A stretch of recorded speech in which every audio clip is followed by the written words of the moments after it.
ကိုဘဝကိုဖွံ့ဖြိုးတိုးတက်စေမယ့်အချိန်မြင့်နည်းများနံပါတ်1ကိုအနိုင်ယူပြီးနှိုးထားပါပုံမှန်ထက်တနာရီစောပြီးနှိုးထားပါဒီအချိန်ကိုကိုဘဝအတွက်အစီအစဉ်ဆွဲခြင်းသို့မဟုတ်စာဖတ်ရှင်းအတွက်အသုံးချပါနံပါတ်2နေတဲ့ရည်မှန်းချက်ရေးပါအကျဉ်းချင်းရေးသားတဲ့အရာဟာစိတ်ထဲဆွဲသွားပြီးအုံနောက်ကအလိုလျောက်အာယုံစိုက်လာမယ်နံပါတ်3အိမ်မက်တွေကိုမရွှေ့ဆိုင်ပါနဲ့တနေ့မှဆိုတဲ့စကားကအရာအလုံးကိုပျောက်ကွယ်စေတယ်ဒီနေ့တို့ပြောင်းပြောပြီးစလုပ်ပါနံပါတ်4မလိုအပ်တာတွေကိုညှင်းတတ်ပါစေတင့်ကိုရှင်းမတိုးစေတဲ့အရာတွေအတွက်ကျေးဇူးမှုမပြတ်ဘူးလို့မကြောက်ပါနဲ့နံပါတ်5တနေ့ကိုစာ10မျက်နှာဖတ်ပါတနေ့10မျက်နှာဆိုရင်365ရက်ဆိုရင်စာအုပ်ကောင်း10အုပ်နီးပါဖတ်ပြီးသားဖြစ်သွားမယ်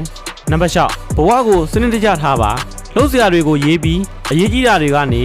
စင်စက်မပြတ်လုပ်ပါနံပါတ်9ကိုအပြုသဘောဆက်သွယ်ပါငါလုံနိုင်တယ်ငါတိုးတက်နေတယ်လို့ပြောတတ်အောင်လုပ်ပါနံပါတ်10တနေ့10မိနစ်တိတ်ဆိတ်မှုကိုရှာပါအရာအလုံးပိတ်ပြီးကိုယ့်အသက်ရှူတဲ့နဲ့အတူနေပါဒီလိုလုပ်ပြီးရင်စိတ်ကြည်လင်ပြီးအတွေးတွေပိုရှင်းလာလိမ့်မယ်နံပါတ်9သူများကိုနားလည်အောင်ဆက်သွယ်ပြောဆိုတတ်ပါစေအပြေမပြောခင်အရင်နားထောင်ပါလက်နဲ့နည်းနည်းကြည့်ပြီးမှတွေးတဲ့သူဟာအလေးစားခံရပါတယ်နံပါတ်10အုံနောက်စားခဲတံကိုသုံးပါအရာအလုံးကိုမှတ်မိဖို့မကြိုးစားပါနဲ့ရေးမှတ်ပြီးအရေးကြီးတာတွေကိုပဲတွေးပါ